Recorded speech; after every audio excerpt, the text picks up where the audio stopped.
기독교는 하나님께서 이 땅에 예수 그리스도를 보내셔서 당신 자신을 계시하시고 사람들을 구원받게 하신 계시의 종교입니다.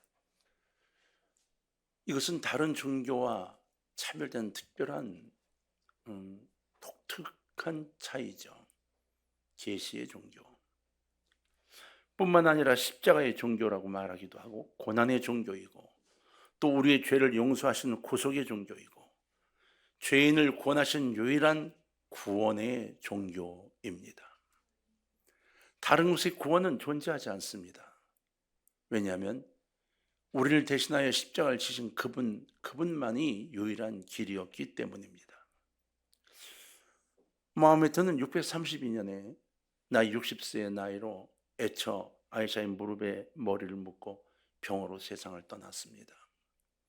소크라테스도 오래 살았죠. 70세에 사형 판결로 독약을 먹고 세상을 떠납니다. 불교의 석가모니도 나이 80세에 세상을 떠났고, 플라톤도 80세까지 살다가 세상을 떠났습니다. 그런데 예수님은 33세에 요절하셨습니다. 그것도 가장 처참하게 인간이 겪을 수 있는 최대한의 고통이란 십자가에 달려 못 박혀 돌아가셨습니다. 채찍에 맞아 온 몸이 핏덩어리가 된 상태에서 십자가에 못 박히셨고, 좌우에 묶여있던 두 강도와 달리 온몸에 피가 다 흘러내려 죽었는가를 확인할 때 가장 먼저 사망 선고를 받을 만큼 빨리 세상을 떠나셨습니다. 피를 흘리며 요절한 예수님, 그러나 그 예수 그리스도의 죽음이 무엇과 다르기 때문에 이렇게 많은 이들이 예수 그리스도의 죽음을 통해 구원을 받고 그 앞에 머리를 조아리는 것일까요? 그 이유는 뭘까요? 그것은 바로 우리의 죄를 대속하시기 위한 죽음이었기 때문인 겁니다. 그러기에 기독교는 구속의 종교라고 말합니다. 이것이 다른 종교의 차이점이고 기독교만의 독특성이라 말할 수 있습니다. 그런데 이것은 우연이 된 게 아니라 이사야서 53장이 예언된 것과 같이 오래전부터 하나님의 계획 속에서 이루어진 것입니다. 예수님께서는 우리를 위해 질고를 당하셨고 채찍을 맞으셨어요. 12가지의 형벌을 받으시고 죽임을 당하셨다가 사흘 만에 부활하십니다. 이것이 기독교의 캐리그마이고 메시지인 겁니다. 기독교의 본질은 예수 그리스도의 가르침이나 교리가 절대로 아닙니다. 여러분 착각하지 말아야 합니다. 기독교의 본질, 예수 그리스도의 가르침이냐? 아닙니다. 교리냐? 아닙니다. 바로 예수 그리스도 그분 자신입니다. 우리는 그분 말씀이라고 합니다. 가르침이 중요한 게 아니라 바로 그분이 캐리그마이고 그분이 복음이고 그분이 생명이었습니다. 그리고 기독교의 신앙은 예수 그리스도 그분의 가르침이 아니라 예수 그리스도 그분을 믿는 것입니다. 또한 예수님이 자신이 우리를 위하여 당하신 고난, 죽으셨다가 사흘 만에 부활하신 것, 이것을 믿게 될 때 우리가 죄사함과 그리고 구원을 받게 된다는 것, 이것이 기본적인 하나님의 축복인 거죠. 그래서 예수 그리스도의 십자가는 대속의 시작이며 이것이 기독교 신앙의 뿌리가 됩니다. 유럽에 가면 십자가 모양으로 지은 그 교회들이 굉장히 많다고 그래요. 그 독특성 때문에 예술성도 있다고 해서 많은 이들이 관광지로 요즘 찾아본다고 그래요. 근데 왜 중세에 그렇게 십자가 모양의 교회를 많이 지었을까요? 사람들이 그 교회에 들어가면 십자가 위에서 예배를 드리는 형태라고 했다고 그래요. 그러니까 십자가 위에서 예배를 드리고 십자가 위에서 찬양을 부르는 것 같이 느껴지기 때문에 십자가 모양의 교회를 그렇게 많이 지었다는 거예요. 맞아요. 십자가는요, 그리스도인들이 예수 그리스도의 죽음과 부활을 표현할 수 없어서 만들어낸 표현의 방법이긴 하지만 바로 그 십자가를 통해 우리가 구원받았다고 하는 우리의 신앙을 나타내주고 있기 때문에 우리는 십자가를 자꾸 그리워하고 사모합니다. 십자가에 능력이 있는가요? 없습니다. 십자가를 아무리 크게 세워놔도 아무 능력이 없습니다. 그러나 그 십자가에 흘리신 보혈의 피, 우리에게 흘리신 그 보혈의 피가 우리에게 능력이 되죠. 돌아가신 그분의 사랑이 우리의 삶이 되기 때문인 겁니다. 그것을 표현할 수 없어 십자가를 우리는 바라보고 있는 거죠. 십자가를 통해 우리가 구원받았다고 하는 우리의 신앙을 나타내주고 있는 것, 그래서 십자가를 이야기합니다. 그런 이유로 십자가는 우리를 죄에서 구속하였다는 상징이요, 우리의 신앙의 근거라고 할 수가 있죠. 우리는 이 죄라는 단어를 은폐하는 시대를 살아가고 있습니다. 여러분, 이 말의 의미를 잘 이해하시면 좋겠습니다. 현대에 들어와 우리는 죄라는 단어를 은폐한다는 거죠. 다시 말하면 죄라는 말을 거부하고 또 부담가하고 듣기 싫어한다는 거예요. 어느 틈엔가 죄라는 단어가 교회에서 사라지기 시작을 하고 있습니다. 사용하긴 하지만 부담가는 단어가 되어져 버리고 말았다는 거죠. 그리고 비슷한 표현으로 대체하는 경향을 보이고 있습니다. 유명한 복음 설교했던 빌 그레이엄 목사님은 독약에는 독약이라고 분명히 붙여야지, 그렇지 않은 것을 먹고 죽게 될 거다, 이렇게 말했어요. 교회에서 죄를 죄라고 말하지 않으면 그 죄를 짓고 죄를 먹어 결국은 멸망하고 말 것이다, 이런 이야기를 한 거예요. 여러분, 죄는요, 죄입니다. 다른 것을 아무리 붙여도 죄입니다. 독약은 아무리 포장을 해도 독약입니다. 그러나 현대인은 죄를 은폐하려고 많은 애를 쓰고 또 죄의 심각성을 망각하며 지내고 싶어 합니다. 여러분, 이에 대해서 정신과 의사며 심리학자 칼 매닝거 박사라는 분은 인간이 죄를 은폐하려는데 문제가 있다고 지적을 하죠.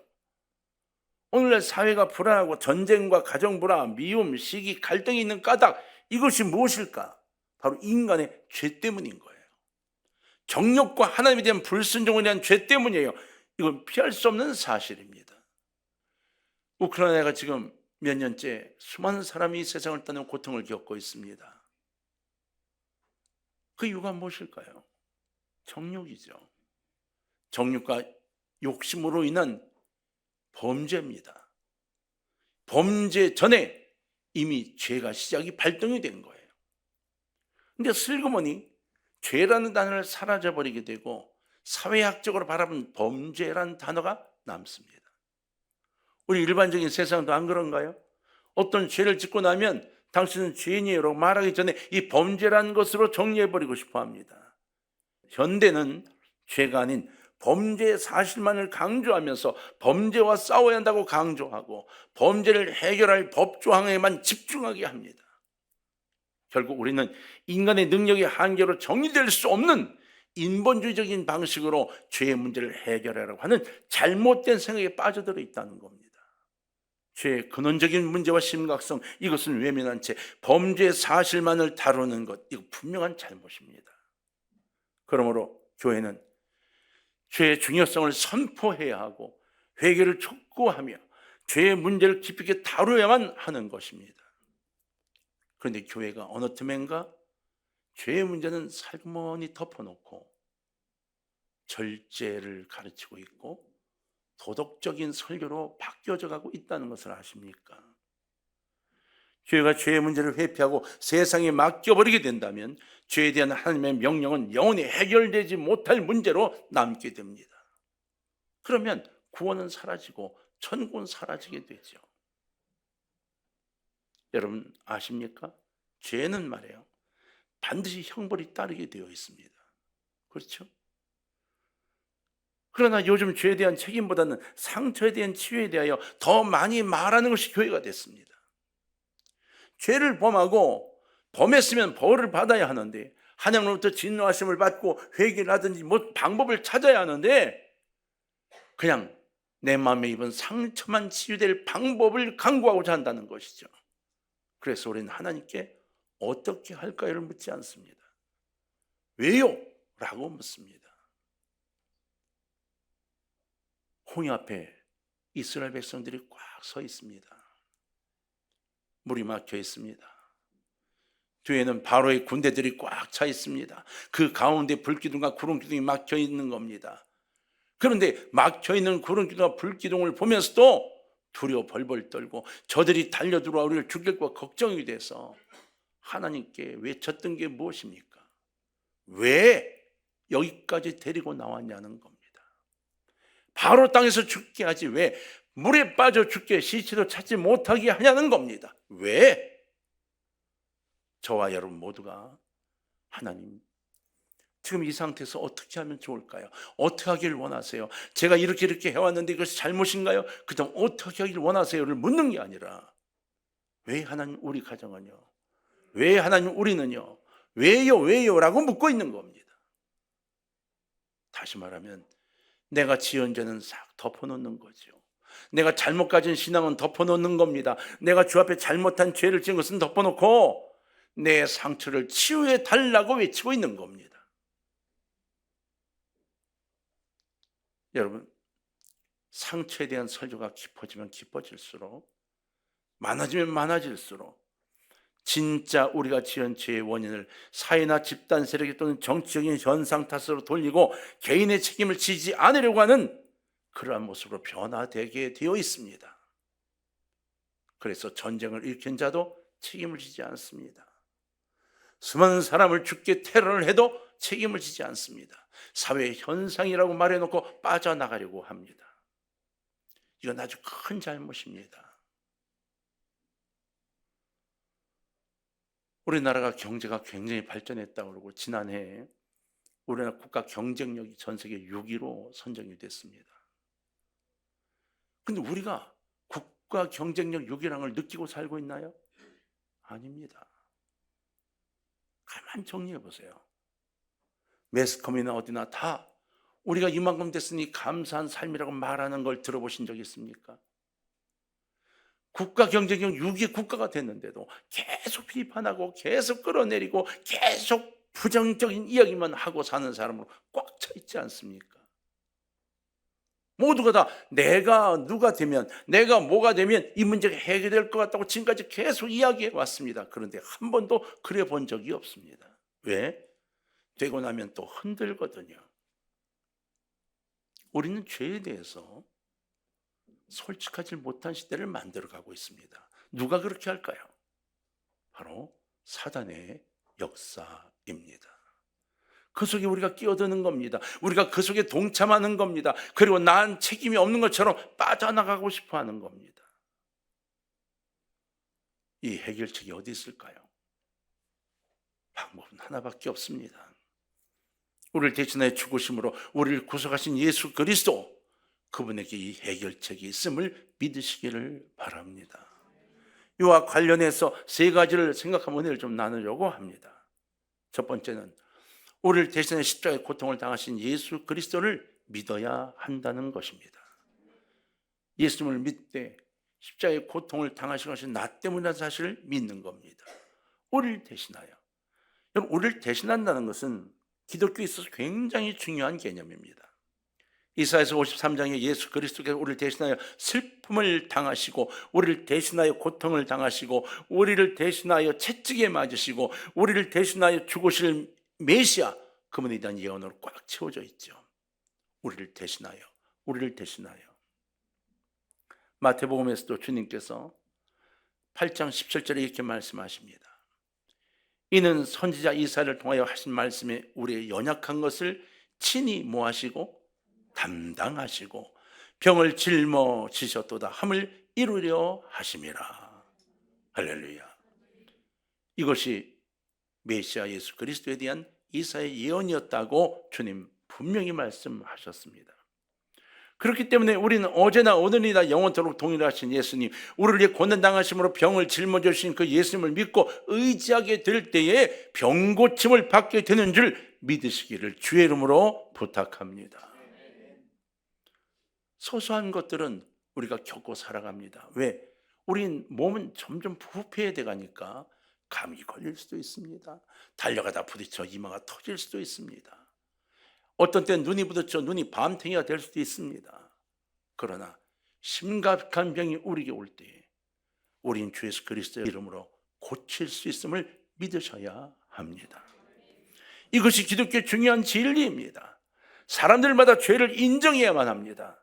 죄를 인정하지 않으면 더 깊은 멸망의 자리로 내가 스스로 걸어 들어가게 됩니다. 사단은 그 문을 열어놓고 들어오라고 요청하고 있는 거예요. 그러나 우리가 죄를 인정하게 될 때 우리가 연약함을 인정하게 되고 우리의 부족한 믿음을 인정하게 되고 또 우리의 약함을 하나님 앞에 고백하게 되고 하나님을 의지하게 되며 우리를 위해 대신 죽으신 예수 그리스도를 의지한 믿음으로 우리가 결국 구원에 이르게 된다는 것입니다. 하와이 근처에 모르카이 섬이라고 있습니다. 그곳에 옛날 한센시병 환자들이 모여 살고 있어서 그 섬에 아무도 들어가지 않았다고 해요. 그곳에 성 다미의 신부 한 분이 들어가 선교를 하겠다고 배를 타고 들어가 배를 돌려보냈습니다. 나오지 못할 형편이 됐지요. 그리고 정말 복음을 전가하며 예수를 믿어야 구원을 얻는다고 아무리 설교를 해도 아무리 전도를 해도 듣지를 않는 겁니다. 기도하며 울며 기도하다가 하나님께 구했습니다.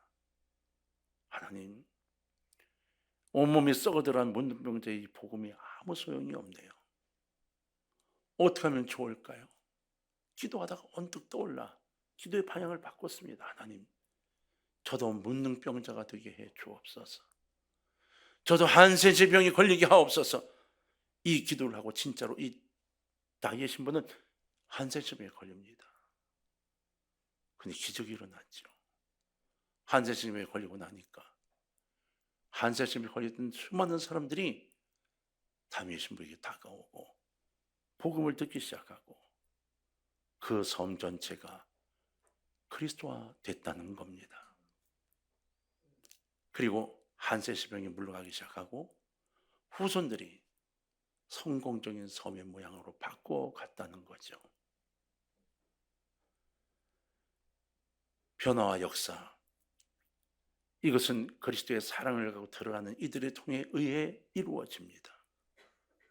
내가 부족한 것을 고백하고 하나님 뜻이 어딘지를 묻고 어떻게 하면 좋을까를 묻는 데서 시작됩니다. 왜요가 아니라 어떻게 하면 좋을까요? 하나님, 저도 한센시병에 걸릴까요? 그래서 그 방법을 찾았더니 기적이 일어났다는 것이죠. 예수께서 우리 죄를 짊어지시고 우리를 대신하시 십자가에 돌아가셨기 때문에 우리가 예수님 감사합니다, 저의 죄 때문에 고통당하셨고 저 때문에 돌아가심을 감사합니다라고 고백을 할 때에 바로 내가 구원에 이르게 됨을 믿으시기를 바랍니다. 여러분이 그 사실을 고백할 수 있어야 합니다. 저 때문에 돌아가셨군요. 저 때문에 십자가에 달리셨군요. 그래서 내 죄를 감당해 주셨군요. 감사합니다, 주님. 이 고백이 진정으로 내 속에서 흘러나오는 고백이 여러분 영생을 얻게 만들어 준다는 것이에요. 자, 두 번째 꼭 기억할 것이 있습니다. 나를 대신하여 십자가에서 돌아가신 예수 그리스도, 바로 그분을 믿어야 하는 겁니다. 베드로전서 2장 24절에 의하면 이렇게 되어 있습니다. 친히 나무에 달려 그 몸으로 우리 죄를 담당하셨으니 이는 우리로 죄에 대하여 죽고 의에 대하여 살게 하려 하심이라. 그가 채찍에 맞음으로 너희는 나음을 얻었나니 라고 증거했습니다. 우리 죄를 대신하여 친히 십자가에서 죽으셨다고 분명히 성경은 말하고 있죠. 피는 여러분 생명입니다. 죄의 대가는 죽음입니다. 우리의 피를 흘려 우리가 죽어야 할 것을 예수님께서 대신에 피 흘려 주심으로 우리를 죽음에서 구속하여 내셨습니다. 마태복음 20장 28절에는 인자가 온 것은 섬김을 받으려 함이 아니라 도리어 섬기려 하고 자기 목숨을 많은 사람의 대속물로 주려 함이니라 라고 증거하고 있습니다. 예수님께서 이 땅에 피 흘려 죽으시기 위해서 오셨다는 거죠. 여러분 신약 성경에 보면 예수님의 죽으심에 대한 기록이 175번 기록되어 있습니다. 내가 죽는다는 것, 예수님이 돌아가시는 것을 그렇게 꽉 채워놨습니다. 대체 죽는 게 뭐가 좋은 건지 그걸 꽉 채워놨습니다. 다른 종교와 달리 기독교는 예수 그리스도의 죽음이 그렇게 중요했던 겁니다. 여러분 옛날 언젠가 말씀드렸지만 구약의 레위기에 보면 제사를 지낼 때 두 수염소를 선택합니다. 양도 염소도 둘. 그래서 하나는 제물로, 하나는 이마에 손을 대고 죄를 전가하는 안수를 하고 그 염소를 그냥 광야로 내몰아 놓습니다. 그 염소는 광야에 나가서 이리저리 돌아다니다가 독수리나 뱀에게 물려 죽고 누군가의 밥이 됩니다. 내 죄를 전가한 그 염소가 그렇게 죽어야 하는 겁니다. 누구를 위하여? 나를 대신하여. 이것이 레위기에 기록되어 있는 죄사함의 방법이었습니다. 우리 예수님도 우리를 대신하여 피 흘리심으로 우리를 속죄하시고 죽으셨던 겁니다. 이 예수님을 우리가 입으로 시인해야 합니다. 마음으로 믿는다고 끝난 게 아니라 입으로도 시인해야 합니다. 그래야 구원에 이르게 될 줄로 믿으십시오. 우리 기독교인은 예수님의 대속의 죽음, 대속의 피로 인해 살게 된 것을 믿어야 하는 겁니다. 세 번째는 여러분, 바로 예수 그리스도의 부활입니다. 나를 위해 십자가에 승리하신 예수 그리스도, 그분을 믿는 겁니다. 만약 예수님께서 십자가에 죽으시고 부활하지 못했다고 하면 우리의 소망을 어디에 둬야 될까요? 요한 웨슬리는 진리를 이야기할 때 두 가지 요소가 있어야 된다고 이야기했어요. 하나는 이것이 성경에 있는 것인가, 또 하나는 경험될 수 있는 것인가. 그렇다면 예수 그리스도 부활은 어떤 것인가요? 성경에 분명히 기록되어 있습니다. 그리고 예수 그리스도 부활 이후에 예수님이 전하신 사랑이 지금도 교회에 가득 차 있고 부활한 증거들이 여기저기 있고 앞으로 우리도 부활을 경험하게 될 것입니다. 그럼 이것은 진리입니다. 사랑하는 성도님들, 이 일 진리의 중심에 여러분 들어와 계시기를 바랍니다. 주님이 땅에 오실 때에 여러분 이름이 들려지기를 바라고 천국의 나팔 소리가 들려지기를 소원하고 주님과 함께 같이 만나 찬양하는 그날이 오기를 주의 이름으로 축원합니다. 사랑하는 동강의 가족 여러분, 종료주일이며 고난의 시작입니다. 고난 주간의 시작입니다. 우리의 모든 죄를 담당하시고 고통당하시며 십자가를 지시고 돌아가신 예수님, 이 예수님의 고난을 묵상하시면서 마음속에 새기시고 부활하신 예수님을 믿으심으로 구원의 축복을 소유하신 여러분 되시기를 주님의 이름으로 축원합니다.